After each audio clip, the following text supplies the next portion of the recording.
noite. Eu sou a Jéssica, eu sou estudante de pós-graduação aqui na faculdade, orientação do professor Maurício Dieter, e eu faço parte do Centro de Pesquisa e Extensão em Ciências Criminais, que está com essa parceria com a Defensoria, trazendo esses dois gigantes do processo penal aqui hoje. Então, estou muito honrada de estar aqui. Queria agradecer a presença de todo mundo e com a palavra já o professor Geraldo Prado. Obrigado, Jéssica. Reitero que prazer é tudo meu. Bom,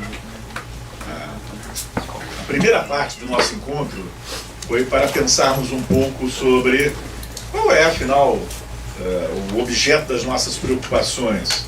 Se é o processo penal naquela perspectiva de um método de acertamento do caso penal, de definição da responsabilidade, recorrendo a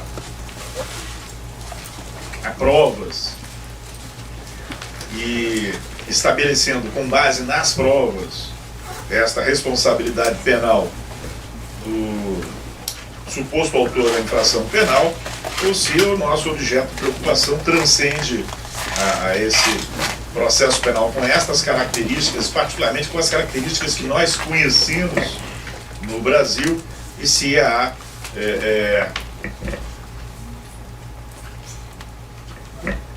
métodos de arbitramento de responsabilidade que tenham como questão central a notícia de uma infração penal e que não se resumem ao processo tradicional, e existindo esses métodos, que desafio epistemológico ele coloca para todos nós. Então, foram, como eu disse, linhas muito gerais, muito rascunhadas de um pensamento que eu queria compartilhar com vocês. A segunda parte, hoje e amanhã, nós vamos nos concentrar no direito probatório. Porque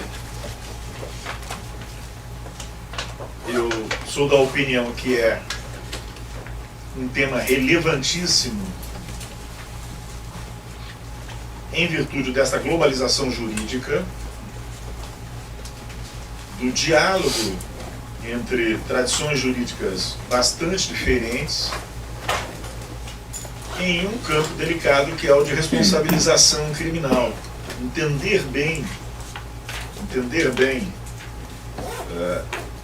que são as várias perspectivas, ou como eu as chamo, as várias dimensões probatórias, nos permitirá avaliar se o discurso jurídico em torno delas hoje, especialmente nos processos penais, que tem atraído a atenção maior, que são processos penais, em alguma medida paradigmáticos para o sistema de justiça criminal, para a racionalidade do sistema de justiça criminal. Como é que esses discursos funcionam ali, como é que essa coisa funciona. Mas antes de passar para essa segunda parte, eu queria inverter a coisa, eu queria ouvir vocês um pouquinho sobre o que foi dito no primeiro tempo, porque afinal só eu falei, não há diálogo quando você tem apenas uma pessoa falando, ainda mais como espectadores.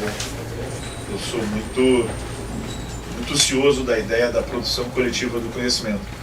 E, se o professor me permite, professor Ricardo, até porque eles são meio tímidos, começar com o professor, se pudéssemos estabelecer só um diálogo inicial, porque tem também, abusando aí do querido Vinícius, tem o Vinícius também que participa, eventualmente o Yuri, e aí os demais todos, para vocês se sentirem à vontade para a gente pensar isso aí. Pode ser?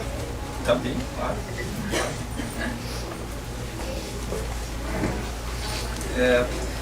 Aproveitando que a gente havia conversado logo na saída, uma das últimas coisas que o professor Geraldo Prado mencionou foi da dicotomia, da opção a ser feita entre encarar todas as demais facetas de procedimentos e e de espécies jurídicas que não são praticamente consideradas como processo penal, tomando como exemplo a justiça restaurativa, e considerar isso como processo penal, ou bem não considerá-los como um processo penal, assumindo todos os riscos daí oriundos, né? Mas talvez a questão central, professor, e aí a minha pergunta vai também porque me toca naquilo que, quando escrevi a minha tese, não tinha sequer imaginado, não tinha sequer pensado sobre algo a respeito caso a opção seja tomarmos exemplificativamente a justiça restaurativa como modelo de processo penal, tomando a investigação do compliance como um modelo pertencente ao campo do processo penal. Como lidar com as categorias, né? Ou seja, o exemplo que o professor Geraldo deu foi da validade ou invalidade, mas ao mesmo tempo poderia tocar a prova ilícita e o compliance, né? Então, haveria, portanto, a produção de uma prova ilícita entre particulares, né? A gente sabe, o modelo americano não admite isso, né? Só entre a relação Estado e indivíduo. A minha provocação ou pergunta seria como a gente pensa, qual seria a melhor estratégia, né? Porque deixar a coisa fluir acaba produzindo efeitos bem perversos, como eu próprio me penitencio em relação à própria delação premiada, colaboração premiada, em que nós nos omitimos, nós temos responsabilidade política por deixar a jurisprudência assentar as bases. Talvez o Vinícius aí tentando apresentar um programa de como funciona a colaboração, não tirando mérito, pelo contrário, elogiando, talvez seja um dos poucos trabalhos que trate sobre isso, mas talvez fosse o caso de já termos um trabalho da magnitude do trabalho do Vinícius muito antes. Enfim, é mais ou menos esse sentido. Então, respondendo ao professor Ricardo, eu me lembro do início da vigência da Lei 9.099, professor, e da ideia generosa da solução consensual, né, em especial a conciliação civil com eficácia penal, que está prevista na Lei dos Juizados Especiais Criminais, nos artigos 74 e 75, e até mesmo a transação penal, da qual eu fui muito crítico e sou ainda, e as razões estão expostas no Transação Penal, está publicado pela Almedina. Ali na conciliação civil com eficácia penal, logo no início da vigência da lei, eu disse o seguinte: necessitamos de um juiz que seja um juiz capaz de promover o diálogo entre os sujeitos, que são os sujeitos do conflito, efetivamente.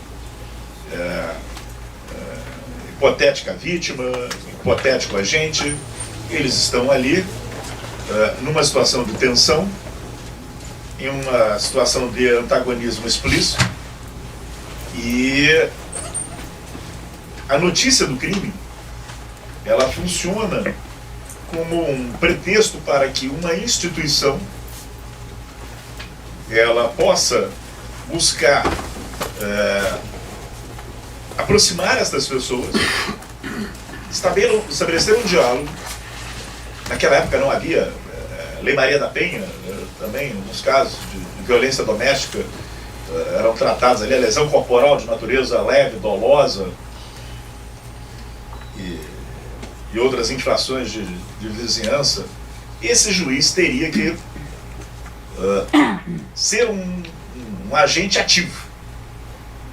E no processo penal tradicional, esse juiz, o juiz do processo penal tradicional, ele teria que se afastar da situação controvertida entre Ministério Público e a defesa e o acusado, para ter uma melhor condição de análise das provas que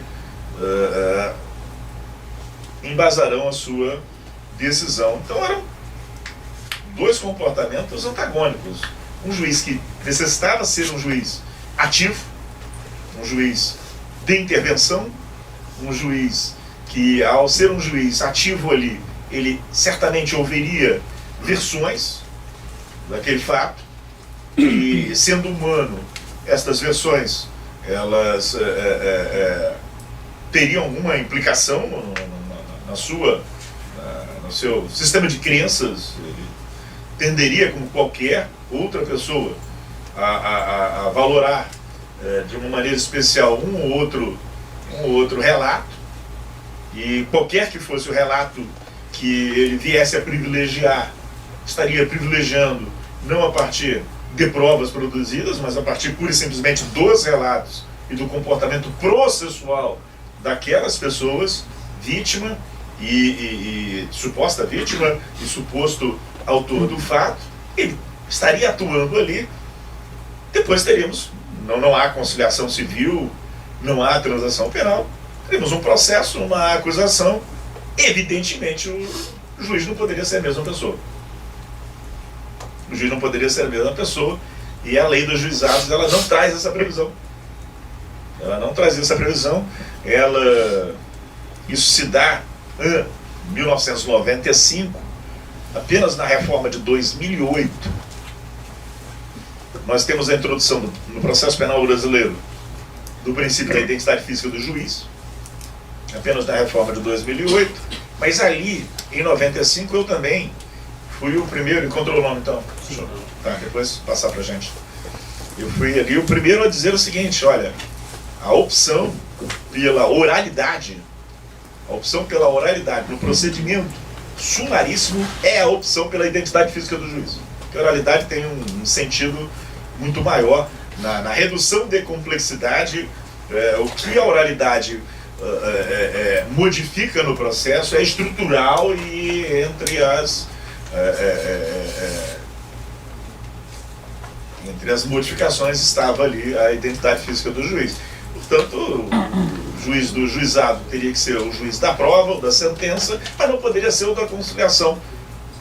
E falei aquilo, escrevi. Se não tivesse feito, daria exatamente no mesmo. Não mudou absolutamente nada. Era o juiz da conciliação, era o juiz da causa, era o juiz que tinha escutado os dramas da vítima, as alegações do autor do fato, era depois o juiz que ia participar do processo, colher a prova. E eu acentuava isso, porque isso pareceu estranho às pessoas na época, dentro da ideia da verdade real, né? Mas como o autor do fato vai contar uma história na audiência de conciliação, ele vai contar uma história completamente diferente no seu interrogatório judicial, caso seja acusado. E aquele juiz ouviu as duas histórias, ele vai ter uma atitude de levar em consideração o relato, a história do interrogatório, e não a da tentativa de conciliação.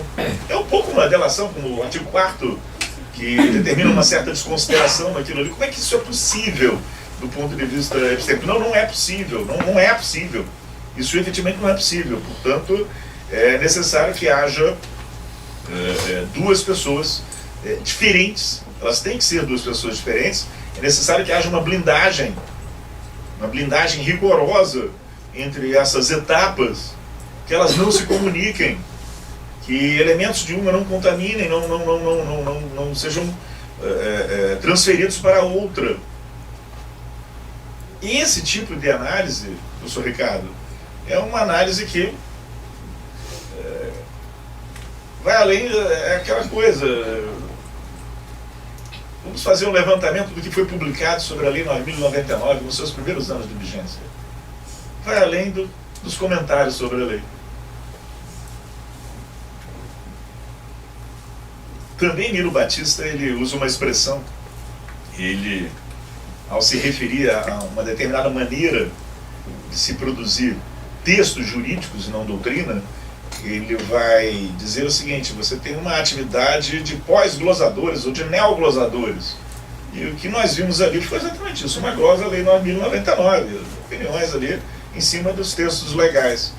A diferença entre uma forma de raciocinar e outra é que você toma, num caso, aquela experiência como uma experiência complexa.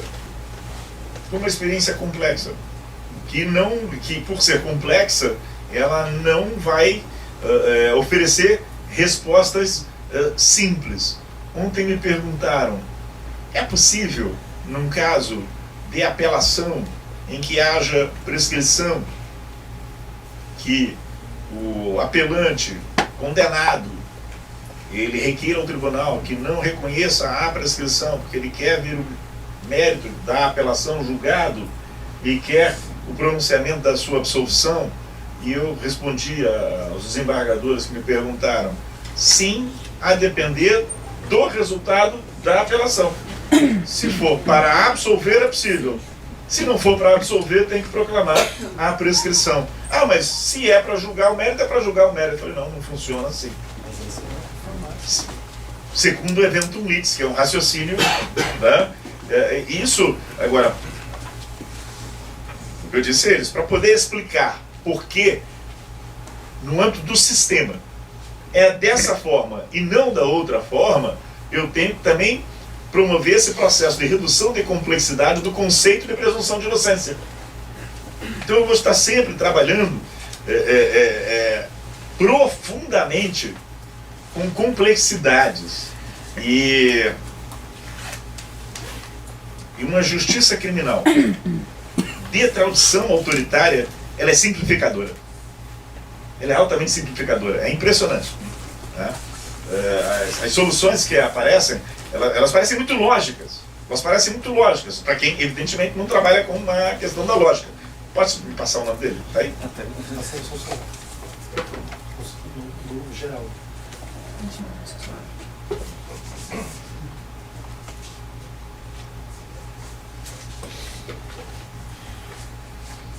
Que é uma filosofia do direito probatório, a justiça em busca da verdade, em inglês, né? Ho é H-O, né? Hock, H-O-C-K, Lai. Hock Lai, a filosofia do direito probatório, justiça em busca da verdade, Oxford. Esse autor e outros tantos autores, eles vão trabalhar a lógica das provas, que é mais um campo altamente complexo. O que são presunções, o que são falácias, o que são inferências. Então, voltando à questão, professor Ricardo, nós vamos entrar num campo de alta complexidade, em que nós temos que, ao entrar neste campo, adotar a postura do antropólogo, aceitar colocar um ponto de interrogação em todas as nossas certezas, vou falar de uma delas que é muito cara também aos seus estudos, em todas as nossas certezas, e buscar reorganizar esse modelo que me parece muito importante que seja visto como um modelo de arbitramento de responsabilidade, tomando como fato central a notícia-crime. Que veja, em vários momentos a notícia-crime não se confirma. Vamos admitir que haja a introdução do plea bargaining. Vamos admitir a transação penal. A notícia-crime é o elemento suficiente para a responsabilização criminal. Então, o elemento indispensável ali vai ser a notícia-crime.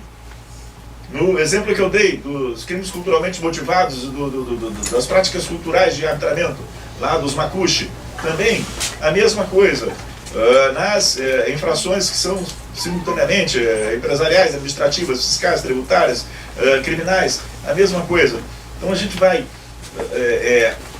colocar pontos de interrogação, porque é importante colocar pontos de interrogação nas nossas certezas, ampliar o nosso horizonte de análise e saber que não haverá uma resposta única para todos eles. Qual o ponto que eu queria sinalizar? Eu não sei. Eu tenho muitas dúvidas. Muitas dúvidas. Eu até vou escrever sobre isso, porque é necessário escrever nesse trabalho. Não tem como escapar de escrever, mas eu tenho muitas dúvidas se vale... Qual o significado dos sistemas processuais nesse... Entendeu? Que os sistemas processuais, eles se transformam, né? Eles são teorizados a partir de uma determinada perspectiva. Se eu mudo a perspectiva, eu já não sei se eu tenho condições de lidar com a ideia dos sistemas processuais, se elas vão, se ela vai dar conta, se o acusatório inquisitório vão me responder a certos problemas aqui.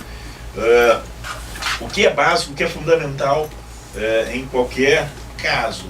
Aí, por isso, e nisso, um grande mérito, não apenas do Ferraioli, tanta gente, né? Tanta gente, é o de compreender que não há uma teoria ou um processo de teorização, porque aqui a gente vai ampliar isso, né? Desengajada. Ela tem que estar engajada politicamente. E essa é uma opção. Essa entendeu? Do que a gente está falando aqui é de redução do sofrimento dos seres humanos. Então, quando Ferraioli vai desenvolver o seu raciocínio, quando vai falar da epistemologia garantista, epistemologia autoritária, é claro que é muito juízo de valor ali. Mas tem que ter juízo de valor. Qual é a grande crítica que se pode fazer a autores que têm uma contribuição expressiva no âmbito da epistemologia jurídica própria, como Michele Tarufo, o Jordi Ferrer-Beltrán, é que num determinado momento eles querem uma coisa asséptica, como se a justiça criminal ela funcionasse para punir os culpados, como se a justiça criminal funcionasse para punir os culpados. Um debate uma conversa que eu tive com eles e também com algumas professoras ligadas a eles, eu só vou usar textos, pesquisas de criminologia norte-americana. Por quê? Não é lá que tem o debate dos estándares de prova? Não é lá que tem o debate da qualificação da atividade probatória, da melhor qualidade da prova? E vocês vão me explicar por que os negros são mais criminosos que os brancos.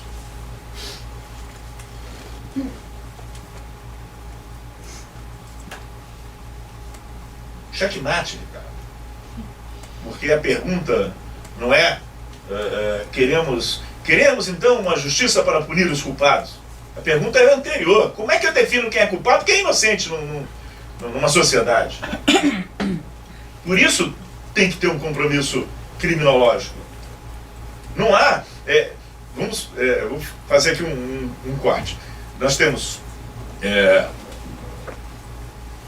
4 grandes segmentos da epistemologia. Uma epistemologia individual. Então ela está focada no conhecimento de fatos ou no conhecimento de objetos e como é que esse conhecimento ele é possível. Se é possível, se não é possível. Um juiz pode concluir alguma coisa a respeito da existência de um determinado fato, o crime ou área. Uma epistemologia social. A epistemologia social, ela foca as estruturas. Então, se a epistemologia individual olha para a cadeia de custódia das provas, a epistemologia individual olha e diz, olha, o juiz vai confiar de que ali há 500 gramas, 1 quilo de cocaína, porque foram tomados cuidados epistêmicos para assegurar que o que foi apreendido em poder do agente é a mesma coisa que foi entregue ao delegado de polícia, a mesma coisa que foi entregue ao perito, a mesma coisa que o perito devolveu ao delegado, a mesma coisa que ele entregou ao juiz, ficou à disposição das partes. Eu estou diante de uma situação de epistemologia individual. Quando o Código de Processo Penal de 2008 ele é alterado pela Lei 11.719 e o procedimento é reestruturado, ele sai de uma estrutura bifásica, investigação criminal e processo, para uma estrutura trifásica, investigação criminal, admissibilidade da acusação e processo. Há essa etapa intermédia, admissibilidade da acusação, que está no Código de Processo Penal, do artigo 394 ao artigo 399, ela vai cumprir muitas funções. Uma das funções que ela deveria cumprir é de fiscalização da qualidade da prova. Porque não se trata apenas de um problema de prova ilícita, não permitir que provas ilícitas entrem no processo. Mas estão corretos os norte-americanos? Estão certos os norte-americanos? Não permitir que provas obtidas licitamente, mas que possam levar a conclusões ilusórias, e vou voltar ao filme que eu mencionei mais cedo, né, ao filme do John Nash, né, a conclusões ilusórias sejam admitidas no processo. Sejam admitidas. Então isso aqui é epistemologia social. Então tem uma primeira classificação, epistemologia individual, epistemologia social. E tem uma outra classificação, epistemologia objetiva e epistemologia subjetiva, que eu aqui defini para nossos fins durante o dia de hoje como epistemologias do Sul, apenas para dar um exemplo. Porque esse é o Sul também do Norte, né? Obviamente, não pode ser diferente. Então, na epistemologia objetiva, há um certo sentido de neutralidade do processo de conhecimento. Eu quero saber o seguinte, afinal de contas, João matou José no dia 12 de março de 2015? Epistemologia objetiva. Na epistemologia subjetiva, entram os elementos políticos que determinam a constituição dos fatos, mesmo após o fato histórico. Exemplo, da minha cidade, numa esquina, no lado da esquina, um menino negro, de short e chinelo, com um pacote, com 10 envelopes de cocaína. Na outra esquina oposta, um garoto branco, bem vestido, arrumado, com um envelope, com 10, pacote com 10 envelopes de cocaína. Um é autuado por tráfico de drogas, outro é autuado para uso de drogas. Isso chama-se epistemologia subjetiva. Então são duas grandes divisões. São duas grandes divisões. Então, eu compreendendo isso, e eu sei que aí eu volto para esse campo. Tem um universo grande. Falávamos mais cedo, não me lembro agora quem foi. Se foi você mesmo, não sei, não. Que me perguntava aqui sobre nós conversávamos aqui sobre esse processo de transferência dos deveres de vigilância no campo não apenas no campo do direito penal econômico, também no campo da regularidade das eleições, toda essa criminalização dos processos eleitorais que está sendo vista aí, a questão da corrupção e tal, essa coisa de mudar. Eu não tenho saída, eu tenho que ali aplicar para além da epistemologia objetiva e epistemologia subjetiva. Eu vou o tempo todo complexizar as coisas, eu não tenho respostas únicas. Então você vai ter um sistema rigoroso de garantias, num processo em que a aferição da verdade está determinada pela produção da prova, e um sistema maleável, em que o foco é a composição do conflito. Esse sistema maleável, ele não pode, em hipótese alguma, permitir que os seus elementos contaminem outro. Contaminem outro.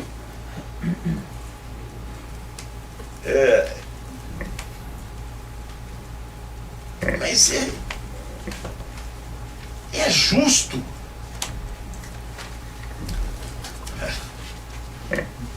Não é, né? Em determinado momento tem que lembrar que a justiça enforcou Tiradentes. Meu Deus do céu. Não, estamos falando de delação premiada como se não conhecesse o Joaquim Silveira dos Reis. É memória de... não vou em homenagem ao YouTube, vocês aqui não vou nem dizer, né, o que eu penso da memória. Porque não faz... Então, o grande desafio, professor, ao aceitarmos... Primeiro, não adianta, se não aceitarmos, essas infiltrações se darão. Elas já estão se dando. Professor Vinícius, eu não cheguei, eu fiz questão de fui um dos primeiros a adquirir o livro do professor Vinícius, porque eu emiti um parecer no caso lá da manutenção, não da delação, da colaboração premiada da JBS.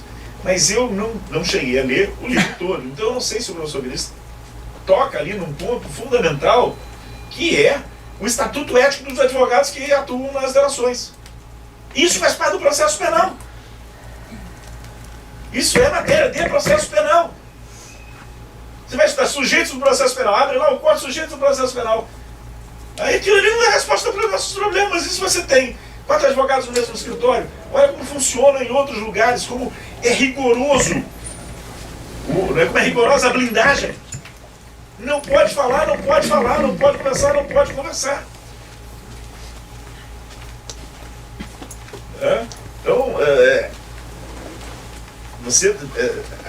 não há como fugir de, na minha opinião, eu posso até fugir dizendo o seguinte: processo penal é só isso. Mas eu vou continuar com castigos.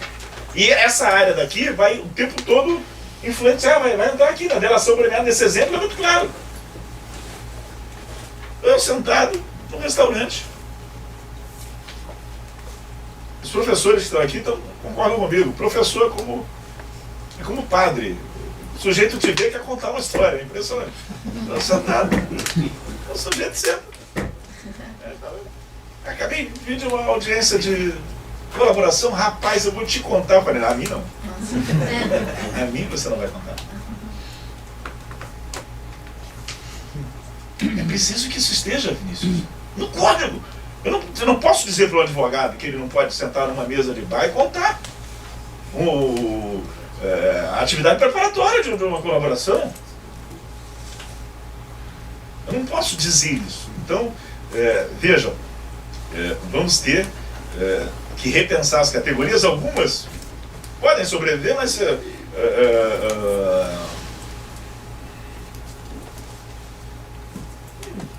os autores está aqui no meu bolso. Marcelo Carvalho. Aliás, antes disso, aqui na USP tem um extraordinário professor de Lógica e Direito chamado Juliano Maranhão. Juliano Maranhão, é aqui. Parece, eu fiz agora em julho 2 bancas aqui de prova e ele está com alguns trabalhos extraordinários publicados pela Marcel Ponce, Juliano Maranhão. A gente será ali aqui, dá aula aqui. Então o paciente vai, abre a porta, senta lá e assiste a aula do cara. É importante, muito importante. Lá no Rio Grande do Sul, sobre filosofia analítica, Danilo Marcondes. Só, gente, eu estou falando de brasileiros que são estudados no mundo todo.